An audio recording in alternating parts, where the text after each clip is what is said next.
देखो बाबू, आज हम पढ़ने वाले हैं एक बहुत ज़्यादा इम्पॉर्टेंट, ठीक है, मतलब बार बार परीक्षाओं में पूछे गए जो प्रश्न हैं आज हम उन्हें समझने वाले हैं। आज हमारा टॉपिक है एसिड के बारे में। पिछले वीडियो में हमने एसिड पढ़ा हुआ था, है ना, तो पहले हम रिवाइजन कर लेते हैं कि पिछले वीडियो में हमने क्या क्या समझा हुआ था। तो बेटा हम जानते हैं अम्ल किसे कहते हैं। वे पदार्थ जो स्वाद में कैसे होते हैं, वे पदार्थ जो स्वाद में खट्टे होते हैं उन्हें क्या कहते हैं, उन्हें हम क्या कहते हैं भाई, अम्ल कहते हैं। चलिए फटाफट पहले रिवाइजन कर लेते हैं क्योंकि काफी समय हो गया हमें ये पढ़े हुए। तो हम समझते हैं बेटा पहले अम्ल की बेसिक जानकारी। अम्ल को इंग्लिश में कहते हैं बेटा एसिड, है ना। बात करें हम एसिड को तो एसिड जो होता है, एसिड शब्द जो लैटिन भाषा है उसके एसियर शब्द से, लैटिन भाषा के एसियर शब्द से लिया गया है।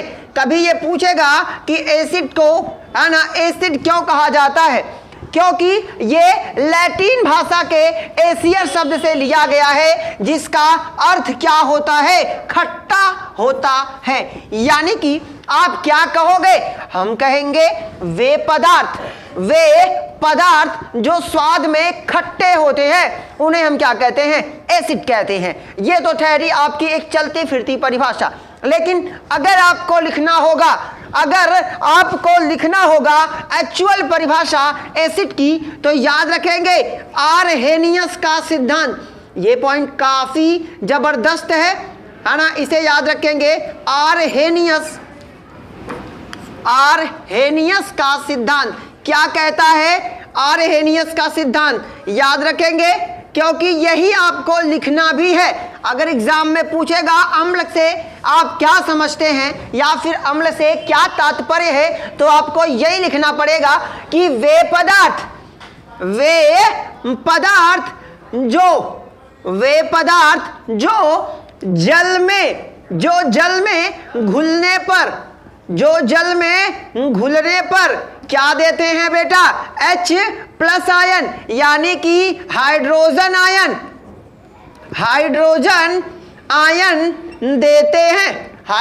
आयन देते हैं बेटा। उन्हें क्या कहते हैं, उन्हें कहा जाता है अम्ल। पॉइंट टू बी नोटेड, याद रखेंगे। ये पॉइंट काफी ज्यादा इंपॉर्टेंट है क्योंकि आपको यही लिखना है एग्जाम में। यानी कि वे पदार्थ जो जल में घुलने पर H+ यानी कि केवल, याद रखिए ये केवल और केवल बेटा, केवल क्या करेंगे, केवल हाइड्रोजन आयन ही देते हैं। यानी कि जब अगर आपको पता करना है कि कौन सा पदार्थ अम्ल है कौन सा पदार्थ क्षार है, तो याद रखना आप उसमें क्या करो, उसे जल में मिला दो। अगर हाइड्रोजन आयन आता है तो आप कहोगे ये क्या है, अम्ल है। केवल और केवल हाइड्रोजन आयन ही आने वाला है तो इसे हम क्या कहेंगे बेटा, इसे हम कहेंगे अम्ल। वे पदार्थ जो जल में घुलने पर H+ आयन देते हैं उसे क्या कहते हैं, उसे कहते हैं बेटा अम्ल। अब आप कहोगे सर हम अम्ल का इस्तेमाल कहाँ करते हैं। आप अपने दैनिक जीवन में बहुत सी ऐसी चीज़ों का उपभोग करते हैं, बहुत सी ऐसी चीज़ों को खाते हैं पीते हैं जो क्या होते हैं, जिनमें अम्ल पाया जाता है। बात करें कुछ एग्जाम्पल्स की, आप दही खाते हो, दही में पाया जाता है लैक्टिक एसिड। हालांकि याद रखेंगे पहले एक टॉपिक है अम्ल के प्रकार। बेटा अम्ल मुख्य रूप से कितने प्रकार के होते हैं, 2 प्रकार के होते हैं। कितने प्रकार के, 2 प्रकार के। एक होते हैं बेटा कार्बनिक अम्ल और दूसरा होता है बेटा अकार्बनिक अम्ल। कहानी क्या है, मैटर है क्या, ये कुछ नहीं है। कार्बनिक अम्ल एकदम आसान भाषा, कार्बनिक अम्ल का मतलब वे अम्ल जो प्रकृति में पाए जाते हैं, मतलब जैसे फल में, सब्जी में, समझ रहे हैं, मसाले में, है ना।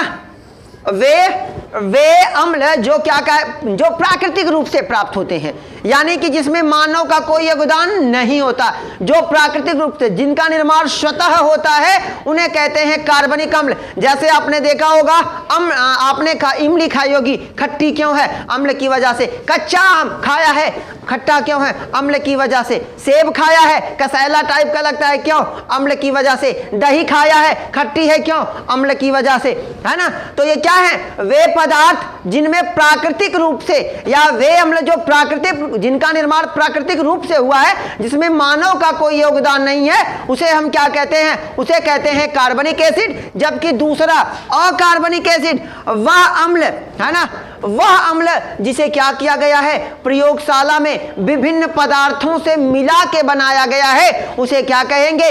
उसे कहा जाएगा बेटा अकार्बनिक अम्ल। क्या कहा जाएगा? अकार्बनिक अम्ल कहा जाएगा। इसके एग्जाम्पल, अगर इसके एग्जाम्पल लिखने चाहें तो आप यही लिख सकते हो लैक्टिक एसिड। क्या लिखोगे? लैक्टिक एसिड यानी कि लैक्टिक अम्ल। जबकि अगर आप इसका और बहुत सारे आप लिख सकते हैं, साइट्रिक अम्ल, टार्टरिक अम्ल, है ना, बहुत सारे हैं, एक्स्ट्रा, एटीसी, एक्स्ट्रा है ना।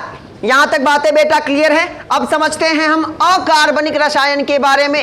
वे अम्ल है ना, वे अकार्बनिक अम्ल, वे अम्ल जिनका इस्तेमाल यानी कि जिसे हम कैसे बनाते हैं बेटा? लैब में बनाते हैं। लैब यानी कि कहां बनाते हैं बेटा?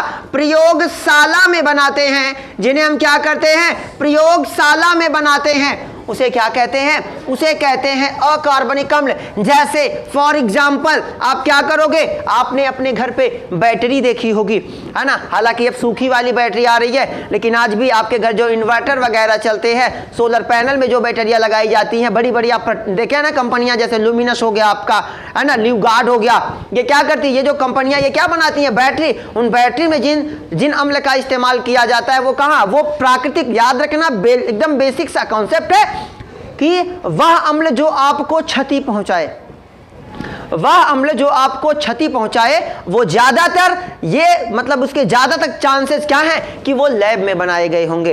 वो प्राकृतिक, जैसे आपको सेब खाने से, हाँ आप याद रखिएगा, एक पॉइंट कहीं नोट करिएगा इसे, है ना, नोट में लिखिएगा कि आपने सुना होगा कि सेब के बीज खाने से, है ना, सेब के बीज खाने से, सेब के बीज खाने से किसी की मौत हो सकती है।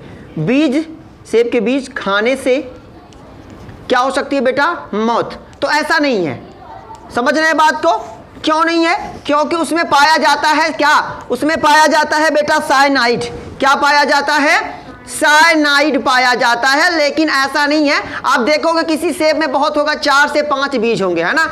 जब आप इसके 20 से 25 बीज खाते हो तो आप क्या हो सकते हो? आप बीमार हो सकते हो, तब अब मरने के चांसेस हैं। ऐसा नहीं कि 4-5 आप खा गए तो मर जाएंगे, ऐसा नहीं है, ठीक है। तो बात हम समझते हैं बेटा, ये पॉइंट याद रखना, क्योंकि बड़े वहम होते हैं, है ना। पढ़ने लिखने का मतलब यही होता है कि आप ये छोटे छोटे कॉन्सेप्ट आप समझ पाते हो। कोई कुछ भी कहे, जैसे अब कोई कहता है कि किडनी टू किडनी गुर्दा भी खराब है कि नहीं, जबकि उसे ये नहीं मालूम है कि किडनी और गुर्दा क्या होता है? एक ही होता है। तो एजुकेशन बहुत अच्छी चीज है, लगे रहिए, है ना। फिलहाल पॉइंट हमारा क्या है बेटा? हम समझ रहे हैं अकार्बनिक अम्ल के बारे में। वह अम्ल जो क्या किया जाता है? प्रयोगशाला में विभिन्न पदार्थों को मिला के बनाया जाता है, उसे हम क्या कहते हैं? अकार्बनिक रसायन, है ना। यानी कि इसे कहेंगे कृत्रिम रसायन भी आप कह सकते हो। जैसे आपने देखा होगा HCl हाइड्रोक्लोरिक एसिड, आपने देखा होगा H2SO4 सल्फ्यूरिक एसिड, है ना, ETC, एक्स्ट्रा। इसका इस्तेमाल आपने सुना ही होगा, पढ़ा ही होगा, ये बड़ा खतरनाक है ना। HCl अगर ये आपके स्किन पे गिर जाए ना बेटा, अगर यहाँ गिर जाएगा तो छेद के बाहर आ जाएगा। ये इतना, इसे कहा जाता है, कभी कभी पूछेगा अम्लराज, यानी कि अम्लों का राजा किसे कहते हैं बेटा?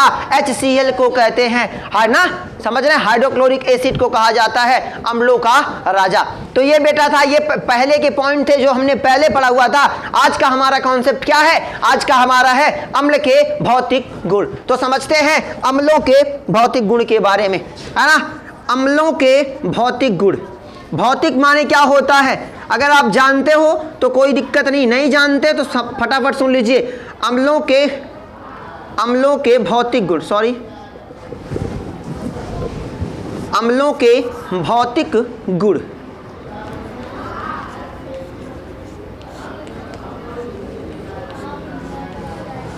ठीक है, समझते हैं बेटा। अम्ल समझ में अगर बात आ गई तो अब हम समझने वाले हैं अम्लों के भौतिक गुण।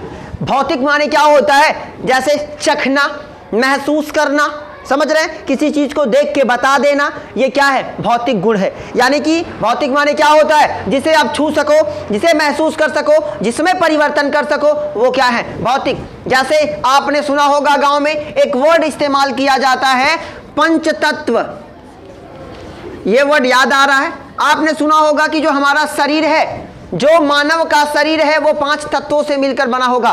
पिछली कक्षा 9वीं में आपने ये पॉइंट पढ़ा होगा, है ना, कि पंच तत्व, जबकि आपका जो पहला चैप्टर है कक्षा 9 का, उसमें ये मोटे अक्षरों में लिखा हुआ है पंच तत्व। आप चाहे तो एनसीईआरटी की जो बुक है उसमें आप देख सकते हो कि यूनानी यानी कि यूनान के लोग और भारत के लोग इस बात को मानते हैं कि जो हमारा शरीर है वो किससे मिलकर बना हुआ है? 5 तत्वों से मिलकर बना हुआ है। वो 5 भौतिक तत्व कौन कौन से हैं, है ना? तो जल,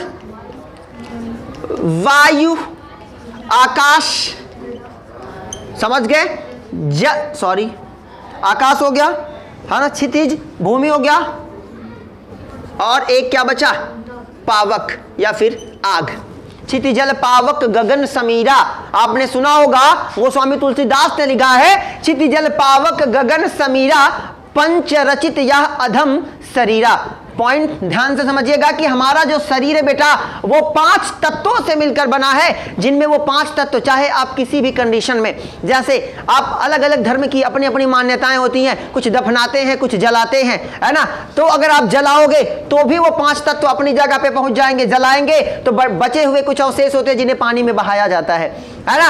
बाकी जब जलेंगे तो बिना वायु की उपस्थिति के वो जलने वाले नहीं है, और जलने के बाद आकाश में जाएंगे ही जाएंगे, जलाएंगे भूमि पर ही, टांग के नहीं जलाएंगे, ठीक है? और बिना आग के आप जला नहीं पाओगे। बात समझ में आ रही कि नहीं आ रही है? तो अगर यहां देखो, अब अगर आप दफना देते हो तो, है ना, पानी दिया ही जाता है, वायु वहां ऑलरेडी रहेगी। दफनाएंगे तो आकाश के नीचे ही दफनाएंगे, क्योंकि जलने जब वो सड़ जाएंगे तो वो धीरे धीरे क्या हो जाएंगे? मिल जाएंगे, है ना? भूमि में ही दफन करोगे, पावक, उष्मा उसमें अपने आप उत्पन्न हो जाएगी, गर्मी अपने आप उत्पन्न, बिना उष्मा के वो सड़ेगी ही नहीं बॉडी। बात समझ में आई? तो ये क्या है? ये भौतिक, हमारा शरीर कैसे बना हुआ है? 5 भौतिक तत्वों से मिलकर बना हुआ है। जबकि साइंस की बात माने तो साइंस कहता है ऐसा कुछ नहीं है। साइंस कहता है कि भौतिक व रासायनिक प्रक्रियाओं के फलस्वरूप हमारे शरीर का क्या हुआ है? निर्माण हुआ है ना? तो साइंस की अपनी मान्यताएं हैं और धर्म की अपनी मान्यताएं हैं। हालांकि जो पहले के दार्शनिक थे उन्होंने जो बातें कही थी वो आपके बुक में अवेलेबल है, कक्षा 9वीं में आप पढ़ सकते हो, है ना? तो हमें बेटा क्या समझना है? अम्लों के भौतिक गुण। भौतिक माने जिसे आप छू सको, जिसमें परिवर्तन कर सको। तो पहला पॉइंट अगर आपको याद होगा, हमने ऊपर अभी फ्रेश पढ़ा हुआ है। क्या पढ़ा हुआ बेटा? पहला पॉइंट क्या है? अम्ल कैसे होते हैं बेटा? अम्ल स्वाद में खट्टे होते हैं। यहां पे एक चीज सावधानी बरतना, अम्ल स्वाद में कैसे होते हैं? अम्ल स्वाद में खट्टे होते हैं, है ना? पॉइंट क्या समझना है यहाँ पे? एक पॉइंट, अम्ल स्वाद में कैसे होते हैं भाई? खट्टे होते हैं। लेकिन आपको यहाँ पे एहतियात बरतना है। यहाँ पे एहतियात क्या बरतना है बेटा?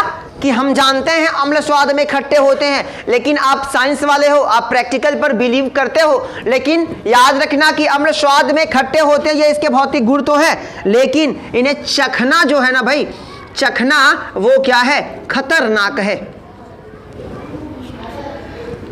यानी कि अगर आपको लगता है कि अम्ल स्वाद में खट्टे होते हैं, आप बिलीव नहीं करोगे, है ना? तो बेटा क्या करना है? जरूरी क्या है कि अगर आपको क्या करना है? पता करना है कि अम्ल स्वाद में खट्टे होते हैं, तो आप जानते हो अम्ल 2 प्रकार के होते हैं, प्रबल अम्ल, दुर्बल अम्ल, या फिर कार्बनिक अम्ल, अकार्बनिक अम्ल। तो आप क्या करो? आप कार्बनिक अम्ल के थ्रू पता कर लो ना।